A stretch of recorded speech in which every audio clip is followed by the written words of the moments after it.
BPL এ মুস্তাফিজ ও রিশাদকে নিয়ে চমক দেখালেন শাকিব খান। দুজনকে কিনলেন প্রায় 50 কোটি টাকা দিয়ে।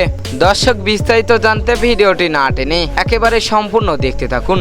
এবারের বিপিএল খুব জমজমাট ভাবেই হবে, এটা প্রথমে দায়িত্ব পেয়েই বলেছিলেন বিসিবির সভাপতি ফারুক সাহেব। একের পর এক বিপিএল এর জন্য নতুন দল আবেদন করতে থাকেন কর্তৃপক্ষরা।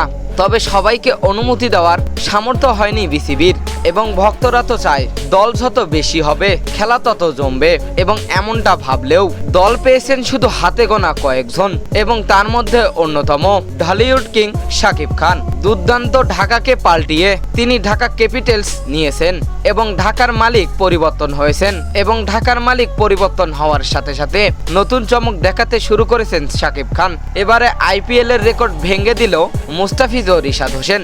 2024-এর আইপিএল এর সর্বোচ্চ দামে কেনা Mitchell Starc Kolkata Knight Riders কিনেছিল প্রায় 25 কোটি টাকা দিয়ে, এবং সেই রেকর্ড ভেঙে দিল মুস্তাফিজ ও রিশাদ হোসেন।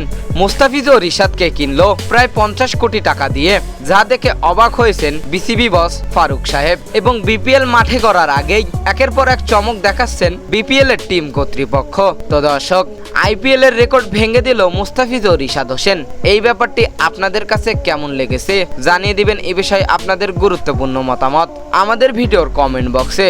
এতক্ষণ আমাদের সঙ্গে থাকার জন্য অসংখ্য ধন্যবাদ।